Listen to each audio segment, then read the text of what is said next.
So I did 152 grams of carbs an hour for 2 hours. And then to simulate another sport afterwards, I swam 3 kilometers to see if there'd be any digestive issues or whatever under continued, endurance efforts. And I felt 100% normal, nothing different than anything ever before. My suspicion is that I may not be able to actually absorb that much. So while I may have consumed it, does that mean I absorbed it? What do you think? I think that you probably did absorb it. You just absorbed it after your training. Whatever you consume will get absorbed either by muscle, liver, or somewhere else, and it'll just happen after your training. Unless it's coming out somewhere else, it's getting absorbed. It's just happening later. Even if you were to put in 150 grams per hour with an IV in your situation in a 2-hour bike ride, if you had a pre-workout meal, you're well stocked on carbs, you may not actually burn all that you consume in those 2 hours during those 2 hours. If it were the first 2 hours of a 4-hour bike ride, then you would probably start absorbing and metabolizing at a higher rate over the second half of the ride. Got you. So 2 hours is it's not that long. I mean, if it were a full Ironman with a run afterwards, yeah, it would have been a much different situation, and the benefits would have probably come, but just, it's not immediate, right? Yeah, totally. 2 hours is a bit short for, I wouldn't recommend 150. That's an awesome experiment, but I wouldn't recommend people go do 150 an hour for 2 hours. Why not? Just don't need to. Most people would prefer to have their satiety, how full they are throughout the rest of the day, managed better by having more voluminous foods, nutrient-rich foods outside of training. Right. So you don't survive off of hammer perpetuum for your whole day. You got to eat real food. There's no point, right? Yeah.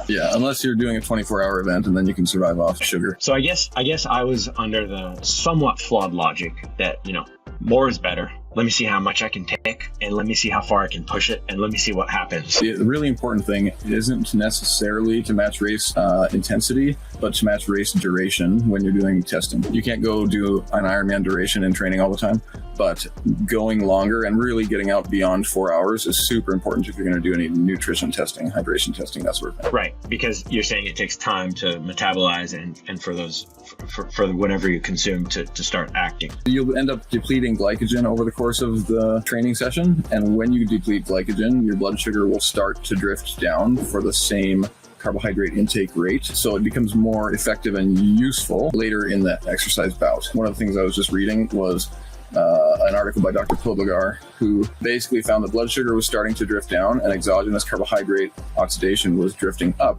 for the same hourly intake of 120 grams per hour over the course of a 3-hour bike ride. So as the session goes on, it's using more and more external carbs. Potentially, could this mean that for let's say a half Ironman or a full Ironman, there's a possibility that I could push it a bit more and hopefully be able to realize those benefits?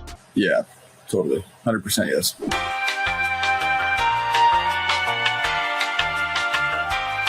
What happened? All right, so what recommendations would you have to triathletes who want to maximize their carb intake? How would they do that? So starting with fluids, for one, use fluid carb sources instead of trying to mix in like complicated solids, that sort of thing. You can do fluids plus gels, fluids plus chews, but I wouldn't add in things like bars or homemade stuff if you're trying to increase your carb intake and have it settle well with your gut. Okay, and is there any product that has the optimized ratios of, sugars that you would recommend so that I don't have to go out and mix it and do the math myself? Maybe I'm just lazy and just want to know what product to use. Yeah, that's a great point. You would definitely want to have a 2-to-1 or 1-to-0.8 or even 1-to-1 glucose to fructose ratio. As of probably 3 or 4 years ago, there were almost no products that marketed anything above a 2-to-1 ratio because everybody was like deathly afraid of fructose, foolishly. That's a whole nother topic, but I would say Morton has 1-to-0.8. Assist Beta Fuel and Scratch Super Fuel both have 1-to-0.8, I believe. I think there are several more on the market or coming out, maybe even Momentous Fuel. But all the ones that have 1-to-0.8, that higher amount of fructose, which is good for super high carb intakes, those are all the like really expensive super supplement kind of things. SAS Beta is not cheap. Yeah, they're all like $1.50 or $2 a scoop. What about using something like Lionel Sanders style, just maple syrup? I mean, he's Canadian, so he can get away with it. That's fantastic. The only trade-off, it's 1-to-1, roughly 1-to-1 glucose to fructose. So he could mix that with just about any supplement in the market and it would land between 2-to-1 and 1-to-1. glucose fructose ratio, and that's great.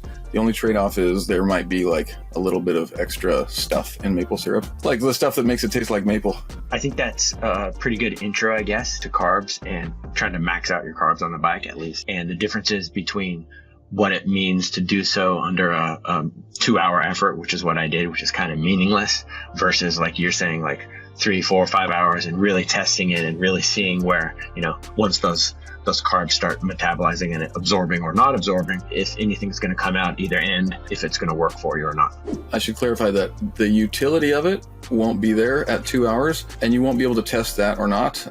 But the thing that you're actually trying to test in training when you're increasing your carbohydrate intake is, can your gut handle it? And you won't be able to effectively test that. You won't be able to effectively examine if your gut is going to be able to handle all that you're intaking until you're out past 2.5 hours, because that's when people tend to start to have gut issues when you're over 100 grams per hour. And that's also when your glycogen, depletes, I suppose, right? Yeah, absolutely. Which is a different issue, but it's another one that I wasn't testing with a mere 2-hour ride. Yeah, the glycogen depletion raises the utility of the super high carbs, and then the gut backup basically raises the utility of the test of your super high carbs. Excellent. So I think that pretty much sums it up for me, and hopefully people have a better understanding. I guess I'm going to go out and buy some maple syrup. I think you should go out and buy some sugar. You probably already have it. And you should do the same test over 3 hours, and then you should do the same test over 4 hours and find out what happens. I'll do it. I'll get back to you.